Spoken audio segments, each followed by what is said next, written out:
បងប្អូនដឹងអត់ថាអ្នកបេះផ្លែឈើឬអ្នកធ្វើការផ្នែកអនាម័យនៅប្រទេសអូស្ត្រាលីនៅក្នុងខែខ្លះពួកគាត់អាចរកចំណូលបានចន្លោះពី$4,000 ទៅ$6,000 អូស្ត្រាលីឬក៏ប្រហែលជា$2,600 ទៅ$4,000 សហរដ្ឋអាមេរិកតួលេខនេះបើគិតជាលុយខ្មែរវិញគឺរាប់សិបលានចុះសួរថាតើក្នុងចំណូលដ៏ក្រាស់ក្រែលទាំងនេះពួកគេអាចសល់លុយផ្ញើមកផ្ទះបានប៉ុន្មានថ្ងៃនេះ Estate High នឹងវះកាត់ពិនិត្យមើលនៅពីក្រោយតួលេខទាំងនេះឲ្យបងប្អូនទាំងអស់គ្នាបានដឹងច្បាស់ចាប់ផ្ដើមជាមួយនឹងចំណុចទី1គឺចំណូលនិងពន្ធដារតួលេខ$2,600 ទៅ$4,000វាមើលទៅហាក់ដូចជាច្រើនណាស់ជាមធ្យមការងារទូទៅនៅទីនោះអាចរកបានចន្លោះពី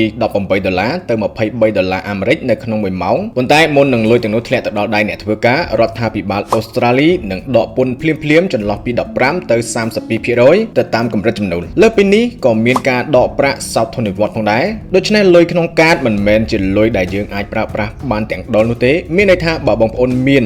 $10,000បងប្អូនអាចចាយបានប្រហែលជា$6,800ទៅ$8,500ប៉ុណ្ណោះចំណុចទី2គឺបញ្ហាថ្លៃផ្ទះឧបសគ្គធំជាងគេគឺថ្លៃផ្ទះនៅទីក្រុងស៊ីដនីគេគិតថ្លៃផ្ទះជាសប្តាហ៍បើបងប្អូនជួលអាផាតមិនតូចមួយរស់នៅម្នាក់ឯងបងប្អូនត្រូវបង់យ៉ាងតិច$400ទៅ$460នៅក្នុងមួយសប្តាហ៍សរុបមកមួយខែបងប្អូនត្រូវចំណាយប្រហែលជាជិត$1,600ទៅ$1,850គ្រាន់តែសម្រាប់កន្លែងដេកដោយសារតែចំណាយខ្ពស់បែបនេះទើបបងប្អូនខ្មែរយើងភាគច្រើនសុខចិត្តរស់នៅដោយជួលបន្ទប់រួមគ្នាឬក៏ share room ដើម្បីកាត់បន្ថយការចំណាយមកត្រឹម$130ទៅ$200នៅក្នុងមួយសប្តាហ៍ចំណុចទី3គឺការហូបចុកនិងការធ្វើដំណើរបន្ទាប់មកទៀតគឺការហូបចុកបើញ៉ាំនៅហាងមួយពេលត្រូវចំណាយចន្លោះពី$16ទៅ$20នេះគឺជារឿងធម្មតាប៉ុណ្ណោះហើយបើសិនជាបងប្អូនចង់សល់លុយបងប្អូនត្រូវងើបពីព្រឹកធ្វើម្ហូបវិខ្ចប់ទៅញ៉ាំខ្លួនឯងនិងជិះឡានក្រុងជំនួសឲ្យតាក់ស៊ីដែលអាចចំណាយអស់ប្រហែលជា$35ទៅ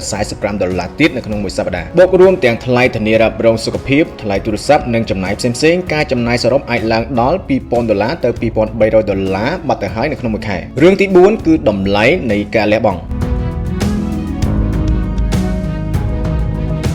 ដូច្នេះបើយើងត្រឡប់មកសំណួរថាតើសល់លុយអត់ចម្លើយគឺសល់បើបងប្អូនរកបាន